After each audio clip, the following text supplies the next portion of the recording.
to Beyond the Mat. This is where we discuss the lives of people before or after the mat so we can learn more about them in their normal daily lives. Today, I am very excited to share with you my next guest, Mr. Alex Martinez. He's an entrepreneur, black belt under Paul Nava. And he also has a podcast, and I encourage everyone to check him out as well. The BJJ Foxcast. Did I say that correct? Yes, perfect. Yes, sir. Thank you so much for being here. We mentioned about short notice, so I definitely appreciate you coming in and sharing some of your Friday with us.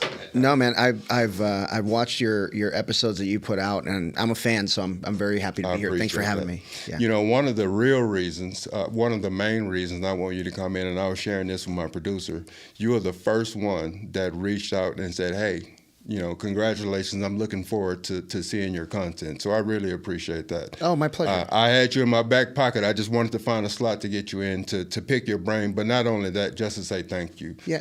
Because we do live in a world where people sometimes are not happy for us in the things that we do. You know, it's funny. I was actually having this conversation with a good friend of mine the other day. Is people want you to do well, just not better than them. Yep. And you know, when it comes to things that we do, Jiu Jitsu and podcasting and putting yourself out there, you know, it's something that is very special.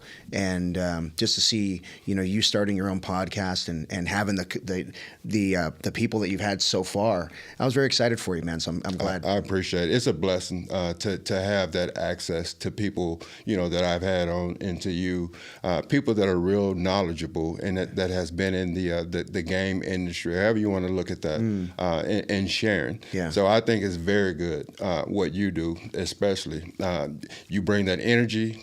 You know, I just love it. And thank you. When you told me that you're looking forward to seeing my content, I binged on your podcast that Saturday. Man. Thank you.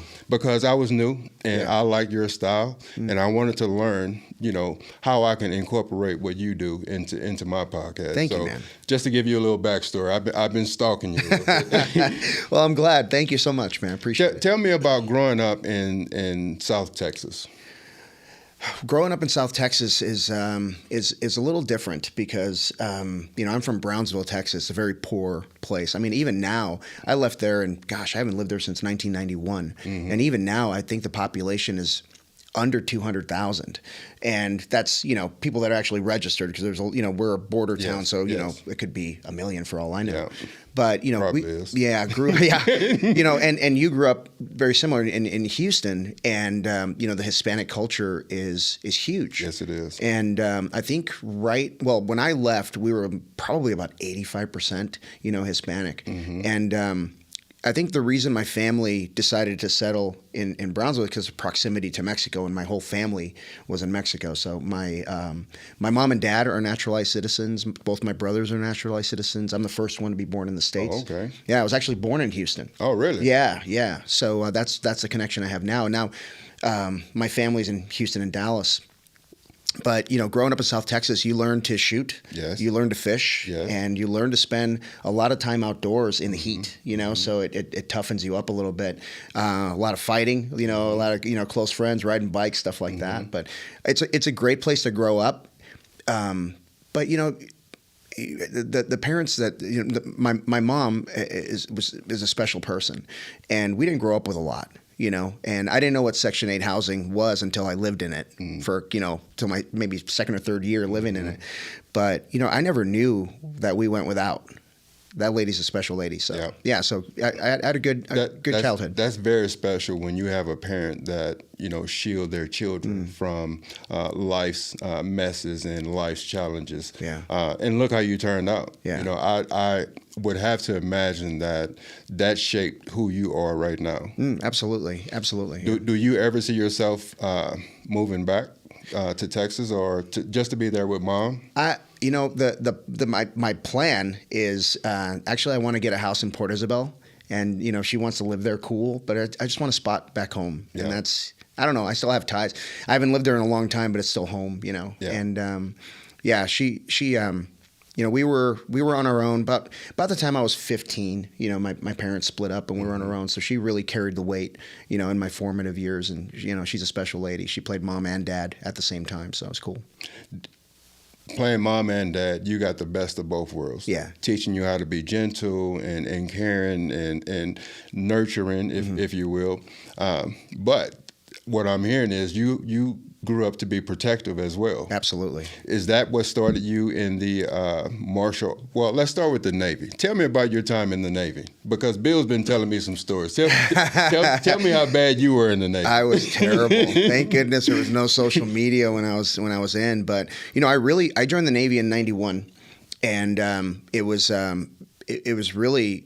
It was a lifesaver for me because, not having, my dad left, when I was in, 15, and I had my brothers though. My brothers were awesome too. But my oldest brother was already in the Navy, and he was the one telling me, he's like, hey, you're not headed anywhere good. So maybe that's a good option for you. And at first I looked at the Army and stuff like that. And my oldest brother, his name's Al, he said, you need a marketable skill. So find a marketable skill so you can sell it when you get out of the Navy. I had no idea what he was talking about. 19 years old. I don't know anything. But then I looked at, in the Navy, you're basically technicians. Everybody on the warfighter's the boat. We're just technicians on the boat. So I learned a lot of stuff about, working with my hands and working with, low voltage stuff, how to fix things when they can't be fixed. We have no budget, in the Navy. Yeah. Everybody looks at the trillions of dollars that go into defense. I didn't see it. I bet you worked it though. Yeah. We were scrounging for screwdrivers, but really? But yeah, it's crazy. It's crazy. You should ask Bill because he's smiling over there. You're scrounging for a lot of things, but you make do with what you've got, and you go on deployments and you become really close to people you've never met before. And the wild thing is, like, you get back from a deployment, and 30% of the ship's company changes commands. They already have orders, they leave. So a third of your friends leave. And then a bunch of new guys come in, and some of them are your boss. And so that taught me valuable lessons. Like, yes, you can make connections, but at some point they're going to leave, and you just have to accept that. And you can't choose who you work for. You can only choose your attitude, right? Working for them. I think that's very important in today's culture. I think that, in just my opinion, that we've kind of lost our way on the hard work, the respect. I think that I don't know what intervention needs to happen globally, but I would love to see that come back. Being here, I love Arizona, but being in Texas, your neighbors. Yes. You know everyone. Yes. It takes a village to raise a child, and it's kind of different here. Yeah. And that took me some time to get used to, for sure. Did you see that when you first came here? Well, I had a taste of it because, when I was in the Navy, I got married and I had a house in Virginia. And in Virginia Beach, it's very transitional, right? And it's very similar to here. Nobody's really from there. You rarely meet somebody who's from there, and because we're like a Navy family, always moving, you don't really make a lot of friends in your community other than the folks that you work with. I don't know if that makes any sense. It makes total sense. So I lost that connection for a long time, and you're right. I recently met some of my neighbors because my dog ran away. And my wife and I are going door to door, and that's how we met our neighbors. Otherwise, we probably wouldn't have. I mean, I know the people right next door and across from me, but other than that, I didn't know anybody. I think that's so unfortunate. Yeah. And you look at communities, or I think about communities, you raising families, and we need to make sure we socialize our kids. I think a lot of that has went to the wayside, especially with COVID. You have kids gaming now. They do nothing else but gaming. And you talk about us when we were growing up in Texas, you get outside, skin your knees, fight, or whatever the case may be, and you spend that time that way. We fought to get outside. Right. You know what I mean? And it's just different. Yeah. And I really feel that I can do something to kind of bring some of that back, starting with my son. I try to get involved with kids and a lot of stuff that I do. How do you see, or what would you contribute to kind of bringing some of that old school values back, especially with your students? With the students, I think being willing to coach them hard. And I'm not saying abusive, obviously, right? But I'm saying, when we got coached as kids, our coaches, they didn't hold back. Corporal punishment. They didn't hold back. We got to stop a little short of that because it's a different era, different kids. But these kids are for the most part, living consequence free in their. I'm not saying like their families are not giving them consequences because they are, but I mean, if you think about like the people that are gaming, you know, they lose or die and they come right back. There's zero consequence. They pick up right where they left off, and I think we need to provide them with real life consequences. That, hey man, this is not okay. What you're doing is not okay. What you're saying is not okay, and this is the punishment for it. And you know, and actions have consequences. And, you know, and again, they're in a very, very unique situation that we were never in. Right. Bullying doesn't end at 3 o'clock when we go home. Bullying extends into the night. As long as they're on their device, they can be bullied. So they're living in a different era, and we have to be aware of that. Right. And you also have to give them that safe place where they can come to you and say, hey, coach, this is what's going on. Or, you know, when you see something, you know, you can't judge the kid because they're just being, you know, rude or whatever. There might be something else going on. They could have been bullied at 2 a.m. while they were just gaming, you know, playing on their video games, and they're still feeling the effects of that, you know, 4 o'clock the next day at Jiu Jitsu. So being aware of that is something that, like, from an old school guy like me to, you know, being able to relate to these new school kids is tough, but I always take that into consideration. I always think about the world that they live in. Yeah, we consider it easier because they're not skinning their knees or bruising their hands or, you know, getting black eyes. But it's very real what they're going through, and we have to be aware of that. Do you find yourself pulling parents to the side and explaining, you know, how you want to help their child become a better person, along with being a very good jiu-jitsu student? Yeah, so it's funny you say that. I had a conversation not too long ago with a parent that was, you know, a lot of parents like to take things away, right, when the student gets in trouble. And that's great. That's great. You know, actions have consequences. But I always tell them, like, bring them here. You know, we can still extend that here, but I don't want them to lose their routine, right? And I don't want jiu-jitsu to be like something they can avoid by doing something else, right? If I don't want to go to jiu-jitsu, all I have to do is, you know, talk back at home. But I think. I'm sorry, I forgot the question. Well, engaging parents to lay out and outline how you're going to help their children. Yeah, so I always talk to parents, and you know, I always ask, like, whenever I see a kid not being themselves, I always ask the question, like, hey, what's going on? Because, you know, at the end of the day, we want them to be better people. And if they learn jiu-jitsu from us along the way, awesome. But priority one is they're a better person, right? Talking back to your parents, unacceptable. Talking back to my assistant coaches, unacceptable. Talking back to me, just not going to happen. That was that hard line that I was waiting for. Yeah, it's just not going to happen. And there are consequences to it. Yeah. And you know, it's something you got to dig your heels in. What was your deciding factor of starting jiu-jitsu, and where did your passion come from to teach? So my passion to teach started in the Navy. I spent a couple of years in South America as a small arms instructor, and that's where I really fell in love with teaching. Because talk about the ultimate consequence if I make a mistake, right? So I was able to, you know, take people who were not very comfortable with weapon systems and teach them how to safely shoot them. Now, we weren't moving and shooting and, you know, shoot, move, communicate type of stuff. No, it's very, very basic.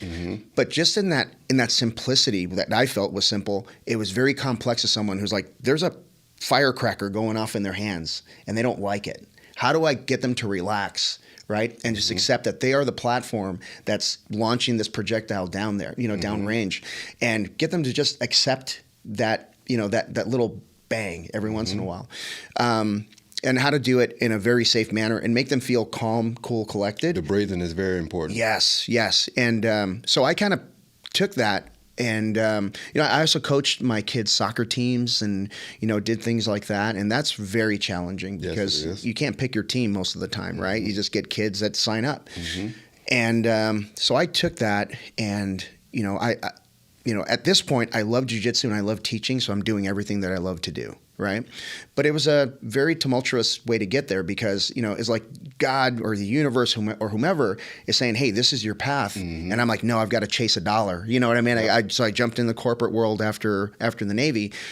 And I was chasing the dollar, and then I started, man, I really had the competitive fire in me. So I started doing triathlon. I did triathlon for a few years. Wow. Yeah. And then I got big and fat after I did that. Don't give me that. Don't give me that. I did. And my current wife was going through nursing school at the time. And there was a guy that was Kevin Bunyan. Shout out to Kevin. He's a black belt with Gracie, Arizona. But he was going through nursing school with my wife, and he wouldn't shut up about jiu-jitsu. He wouldn't shut up about it. And I'm sitting there like, oh my gosh, if I got to listen to one more jiu-jitsu story. But anyway, I was approaching 40, and I was in really bad shape because I had quit cycling. I almost got hit by cars, and it's just not worth it. And but it's because of him that I typed jiu-jitsu in Mesa. And I found my school. I found Paul Nava School. And I fell into coaching kind of by accident. I was helping. I was a blue belt helping out.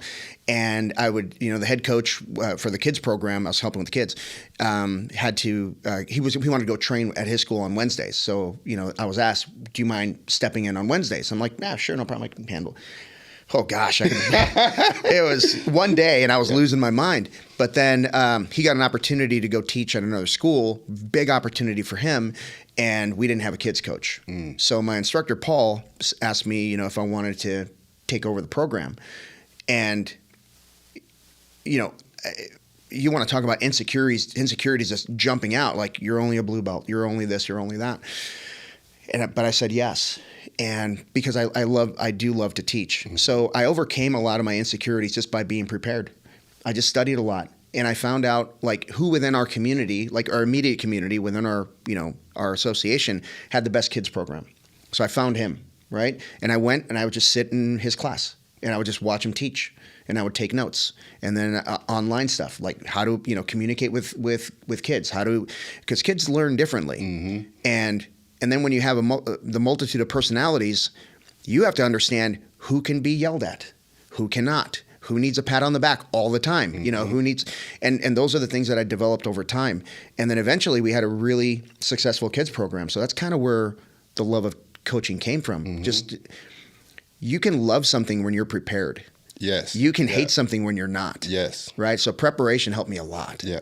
So with your kids class, I don't know if you're still working with the kids or you have your assistants do it. Do you see a lot of turnout for your kids competing? We did for a while. We had a lot of kids that were our quote unquote competitors. They went to a different school. But right now, I'm looking at the kids team and it's a bunch of kids having fun doing jiu-jitsu. If they want to compete, great. If not, I'm having fun watching them have fun doing jiu-jitsu. That's all I care about. I think we're producing a lot of really, really good kids, really good families. Like, the parents are super supportive. I love the position our kids program is in right now. And there's some kids in there that have some potential, but we're a young program right now, so it'll come. I can't wait to see it grow. And speaking about the coaching, I started coaching when I was a blue belt, and you talk about being nervous. That was me. But if you look at the relationships that I've built with parents, parents love me.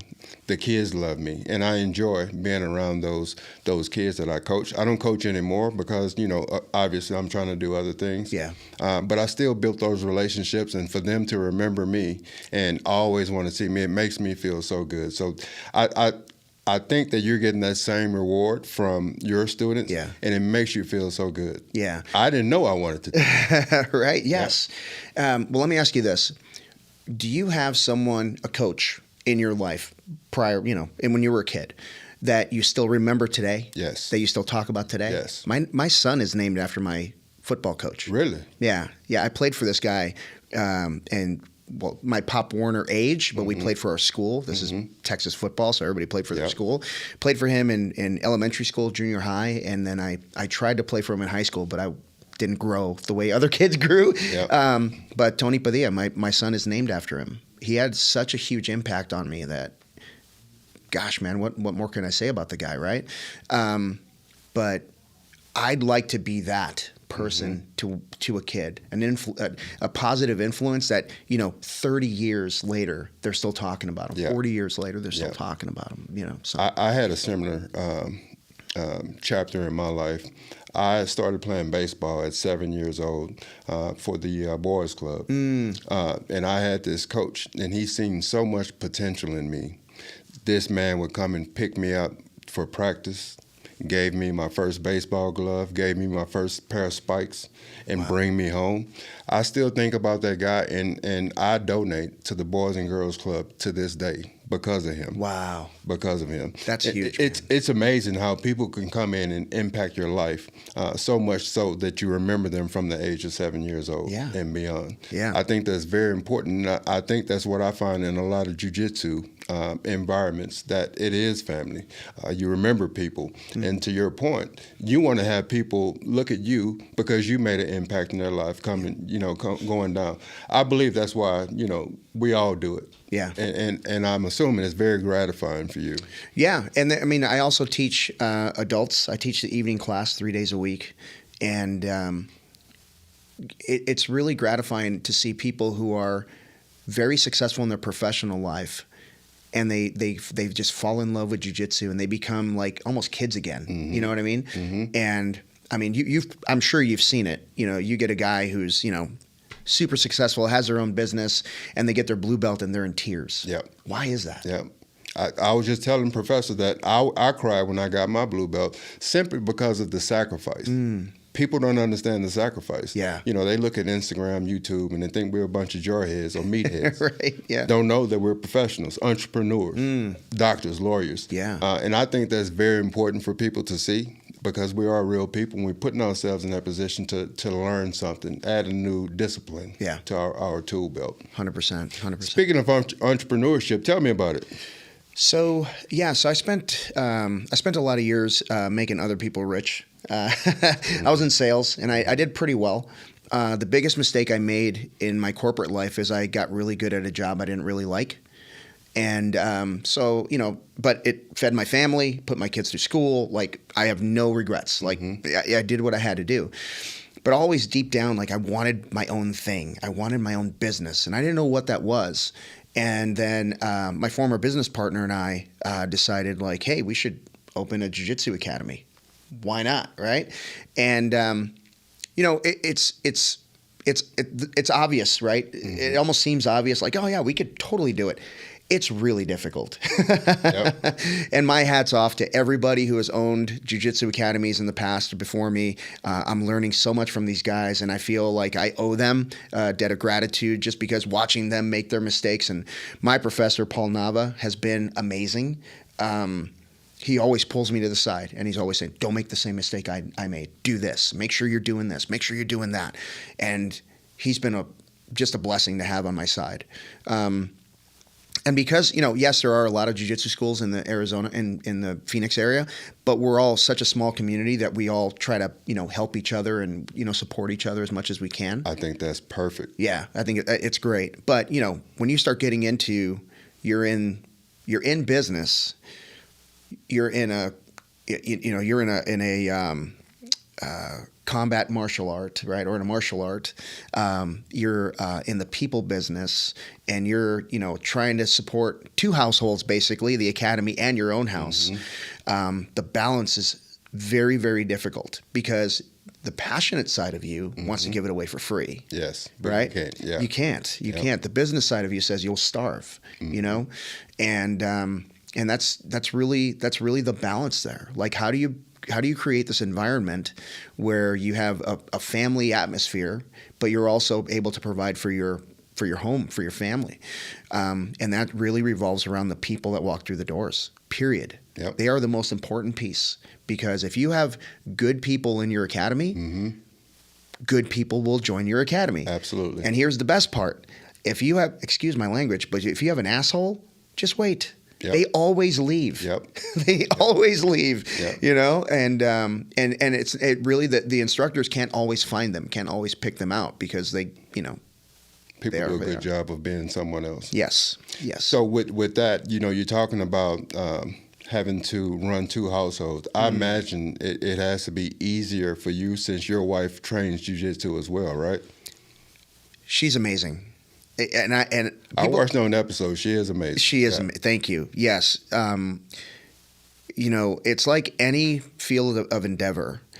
If you have the right partner, you can do anything. And that's the trick. Now, it hasn't always been easy because she is so supportive that at times I'm like, are you crazy? Don't let me do this. But that's just who she is. And with somebody like that, you feel you can do anything, and you really can. I mean, if you apply yourself. And she understands the work that goes into it. She understands that, what it takes because she trains, right? She understands, like, yes, I'm injured, but I'm okay to do this, right? Yeah. She understands. Whereas people who don't train be like, "Are you crazy? You can't do that." Yes, I'm okay. Yep. But to say that it's easier because she trains is I have to agree, but it's still not easy. There's still a lot of strain on our relationship because, I've got to dedicate a lot of time to other people. Other people are trying to pull me in different directions, and they need support, and they just need to talk sometimes. And I want to give them that time. So it puts a little strain on our relationship sometimes. Just watching the episode, that you were with your wife, obviously, and I believe the guy was a fireman, and he was with his wife. Chris and CG, And to see the way that you guys communicate and have a good time together, that's what made me think, he has something good. He has a person that understands what he's trying to do. And I just want to know, was it easier since she was a jiu-jitsu student as well? It is, because I get to boss her around a little bit. No, I'm just kidding. Do you hear me? That's right. No. You know what made it easier? We actually went to therapy sessions to learn how to communicate with each other. Very important. Yeah, because, people see therapy as a weakness sometimes. Like, oh, you don't have a strong enough relationship. I'm telling you, the toolkit that person gave us was so significant because I didn't realize what I wasn't communicating. I thought it wasn't important enough to talk about, and to her, it means everything. Yep. That I just talked to her about it. Yep. And now I'm very careful. I still fail, but I'm very careful about, I don't want her to find out about something before I tell you. Yeah. So I'm going to tell her today, and I'll tell you tomorrow. Yeah. Because that makes her feel special. Yes. And that's it. Yep.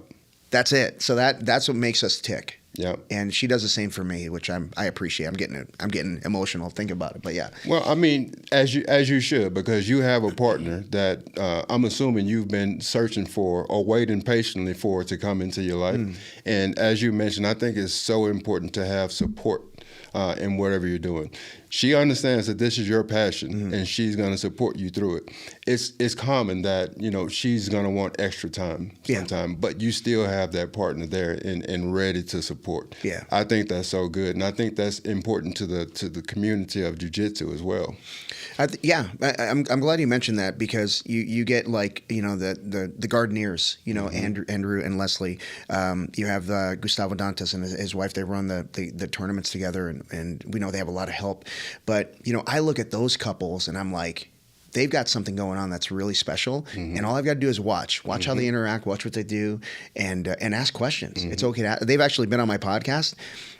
Cool conversation, but it's when you see those couples doing the things that I want to do, I'm going to ask the questions like, how do you guys pull this off? Because it can be stressful. That's amazing that you would be willing to put yourself out there to ask those questions. And like you, I go to therapy. It is a taboo on therapy. Yeah. I don't care anymore. Yeah. It helps me. Childhood trauma, PTSD, anxiety. It helps me, and I'm not afraid to say it because it's made me a better person. Yeah. It's made me a better person. I believe everyone should try some type of therapy. 100%. You never know what you may unlock.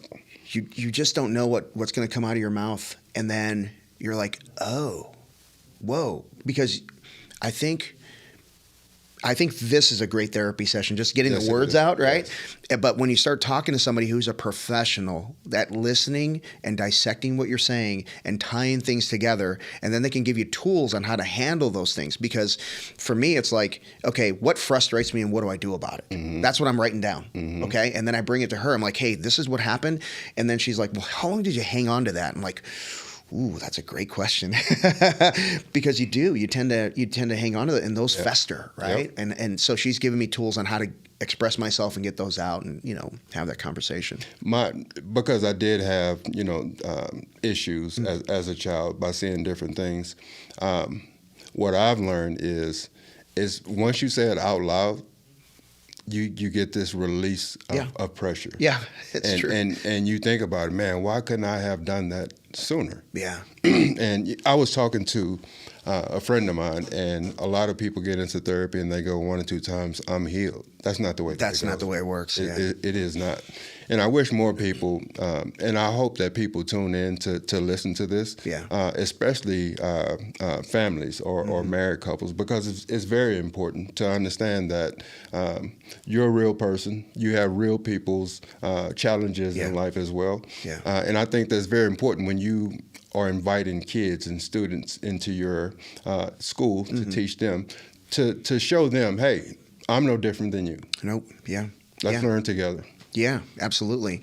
And how many times have you learned from a lower belt? Oh my goodness. Right? Yeah. So anybody can teach you anything. Yeah. Right? If you're willing to listen, and it's those people that stop listening that I feel struggle the most, or at least they mask it better. Yes. Right. Yes. Yeah. But it doesn't last long. That mask eventually falls off, and now you have a totally different problem. Yeah. Speaking about that, and I like to ask this question. Sure. When you see or notice, or someone comes to you, they're dealing with anything, do you find yourself excited to share and help that person through whatever situation it is? Yes, but I don't consider myself an expert, and I don't try to solve their problems. I just try to be someone they can talk to. A good listener. Yeah, I try to be a good listener. And I have, I have a student who is, going through a tough time, and we talk, and he doesn't tell me everything, but he tells me enough to get off his chest, and he's very tough on himself, and that's what I notice about him. So he walked through the doors once, and he stopped, and he realized he was late for class, and right away it triggered something in his brain, like. He was really, really hard. He was already down when he walked in, and now he's late, and now there's another thing, and I'm not good enough to do this, and I'm not good enough to show up on time. And I was like, why don't you just hop on the mat, and we'll talk after class. Let's just see if maybe your perspective changes. And he was like, no, I just don't like being late. I'm like, life happens, dude. Just jump on the mat. And he did, and he felt better after. And that's kind of if I can just, Professor Flavio said this at a seminar that he did for, it was a fundraiser for a lady that had cancer, and unfortunately she passed away. But he said, if jiu-jitsu can make somebody's day just a little bit better, then it's mission accomplished. And that rings in my ears whenever somebody comes to me with an issue, because I don't have the education to fix their problems, but I have a mat. I have great coaches. I have an awesome environment. Maybe we can just make their day a little bit better. Yeah. That's my goal. Yeah. Speaking about making someone's day a little bit better, what are your plans and goals for your gym in 2024? Oh, man. 2024 is going to be a big year for us. I feel like, my focus is going to be the kids program. The adults program is doing well. I'm not going to take my eyes off of that. But I have such a good team in place. Man, the coaches I have in place, I'm sorry, but I've never seen anything like it. And I'm sure there's a lot of people who are going, I have great coaches too. I'm sure you do. But for me, this is like the best situation I've been in a very long time. I have a great staff. And I feel like, I don't set real numbers goals as far as I have to have this many students, right? I think I'd like to see if I could set goals for the kids team. I'd like to see us get in the top 10 for in local competitions. I think that's an attainable goal. I'd like to see us as in the adults team. I'd like to see the I'm really shooting for, this is kind of a weird one, but the Novice Cup at the end of the year. I'd like to see my white belts step up and really show what they can do, because I really, really believe in our fundamentals program and how that feeds into our mixed levels program. The thing I'd like to see the most is the growth from my coaches. My coaches are really, really technical, and they're very good at, owning the room. I'd like to see them grow a little bit more into the mentorship role, and that's something that maybe I could bring to the table for them, because most of them can teach me stuff. So that's really cool. It's amazing how jiu-jitsu has advanced, and you have, like you mentioned, lower belts that could teach you something. It's because a lot of people are studying jiu-jitsu now. Yeah. What do you think the main reason was for the explosion of the way jiu-jitsu has been over the past few years? I think if you look back 10, 15 years ago, there was a badge of honor that so many people quit jiu-jitsu. And I always say this, I think it's the stupidest thing I've ever heard. Because part of being a coach is to meet your player where they are, not where you want them to be, where they are. All right. If they got all the talent in the world, but they got, what do they call it? $1 million body, but a 10-cent brain. You got to work with their mental health. You got to work with them mentally. Right. And if you've got somebody who is like super shy and doesn't like physical contact, okay, what are you going to do as a coach? How are you going to change as a coach to help that person get into jiu-jitsu, get on the mat, work with a different partner, and develop into something that they're not today? If you're looking at people for who they are right now and who they could be in 5 years, you're doing it wrong. And I hate to speak in absolutes, but that's just the way coaching is. If everybody could do it, we wouldn't need coaches. Right. Right? So, back in the day, and I don't want to say it was easier, but when you got a room full of killers who weeded out all the people who are not, I'm sorry, your life is a little bit easier. Okay? Now, can you develop into that person to make it accessible to everybody? That's my goal. That's what I want to do. I want to make it accessible to everybody. I look at a 60-year-old person who walks through my doors and they're like, I can't. Yes, you can. How do we do this? I've got a couple brown belts who have they have limitations, right? And I'm like, there's a guy with Parkinson's disease that has a brown belt. What are you complaining about? And that's because that's a tribute to the person, no doubt, but to their coach as well. Right? How do you keep somebody engaged? So I think I don't know if I answered your question because I went on a tangent, but I'm pretty passionate. No. Yeah, I know it. I love it. I love it. Yeah. But I mean, we need to develop as coaches to make it accessible to everybody. And that's the plan, because I think communities are better when you have jiu-jitsu in them. I think the world's a better place with jiu-jitsu in it. For sure. And I think that's the reason for the explosion, is we're making those things. Coaches are saying, hey, I need to step my game up, and make sure that these people have access to it. But evolving is very important in terms of when you step in front of a student, more so a child, and leading them and teaching them the right way. It's very important. Alex, thank you so much, my friend, for stopping in. My pleasure. And chatting with me. I know we're going to do it again. I love your passion. Thank you. And don't forget to check out the BJJ Foxcast. The details will be in his site will be in the notes. Thank you again for watching this episode of Beyond the Mat. Don't forget to like and share.